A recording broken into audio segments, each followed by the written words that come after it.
We begin tonight with in-depth coverage of a terror investigation that resulted in the arrest of a Rhode Island man. News of the arrest was first breaking last night here on Eyewitness News, and this afternoon the suspect made his first appearance in federal court. 24-year-old Nicholas Rovinski of Warwick is charged with conspiring to support ISIS. The FBI alleges Rovinski was in talks with two other men, Usama Rahim and David Wright, about a plot to commit murder in the name of the terrorist organization. That plot unraveled on June 2nd when Rahim was shot and killed by police in Boston, and Wright, his nephew, was arrested. That day, Rhode Island State Police and federal agents launched a 9-day investigation of Rovinski's home on Aspinet Drive in Warwick, which ended with his arrest last night.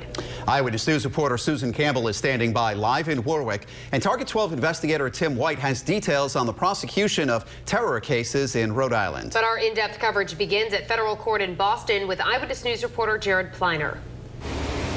Mike Shannon, good evening. Rovinski's mother left court without comment, but you're absolutely right. This case, a scary one indeed, one of an accused homegrown terrorist living in a Rhode Island neighborhood.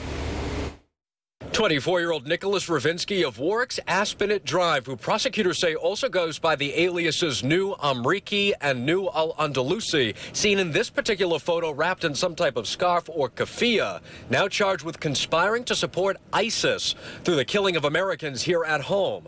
Rovinski appearing at Boston federal court Friday, a man of very thin build, sporting a dark beard, short hair, blue T-shirt, and walking with an awkward gait.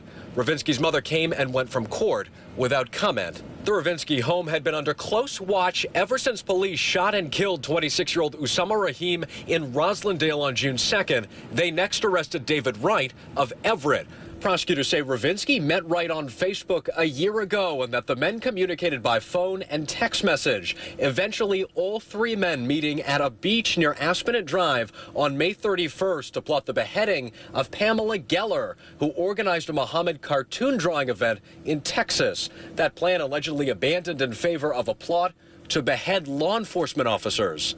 The complaint alleges when FBI agents interviewed Rovinski the same day as Rahim's death and asked about the group's desired result with Geller, the 24-year-old laughed, saying, "I think you know what it was."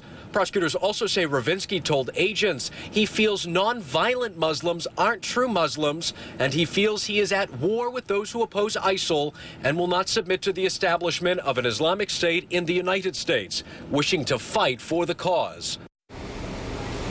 Rovinski, by the way, converted to Islam reportedly 2 years ago, having been a previously self-described agnostic. As for punishment for the offense now at hand, the maximum penalty, 15 years in state prison, or in federal prison, I should say, as well as supervised relief for a lifetime and a $250,000 fine. Coming up on Eyewitness News at 6, more of Rovinski's alleged inflammatory statements to the FBI. Live in Boston tonight with the Mobile Newsroom, I'm Jared Pliner, Eyewitness News. First at 6, we're working new developments in a terror investigation. A Warwick man now charged with conspiring to support the terror group ISIS. It's a story we've been tracking since last week when a Boston terror suspect was shot and killed by police. And new at 6 tonight, less than 24 hours after Nicholas Rovinski was arrested at a home on Aspinet Drive, we're learning more about the inflammatory statements he allegedly made to the FBI. Authorities say Rovinski, along with two Massachusetts men, David Wright and Usama Rahim, conspired in a terror plot to kill U.S. citizens. Rahim was killed last week by terror investigators who had him under 24-hour surveillance. And we have Eyewitness News team coverage tonight. Susan Campbell standing by with reaction from one man who knew Rovinski in high school. But first, let's go to Jared Pliner, who was inside the courtroom today for Rovinski's arraignment. He's live now in Boston with the very latest.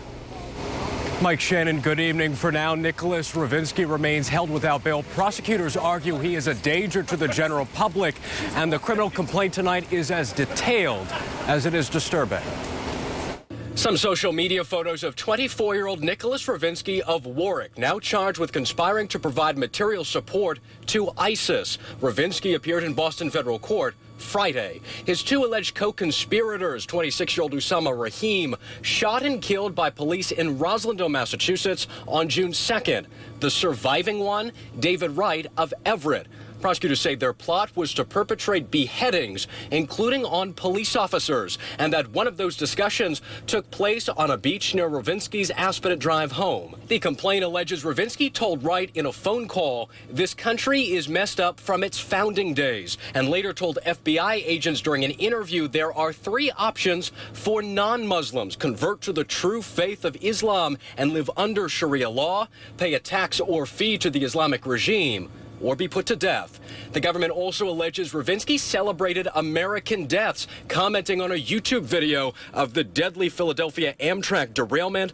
Whoever crashed the train deserves a medal. And Nicholas Rovinski's mother was in court today. She came and went without comment. Now Nicholas Rovinski has a combined bail, probable cause hearing set for next Friday. And we'll be here covering that. Live in Boston with the Mobile Newsroom tonight, I'm Jared Pleiter, Eyewitness News.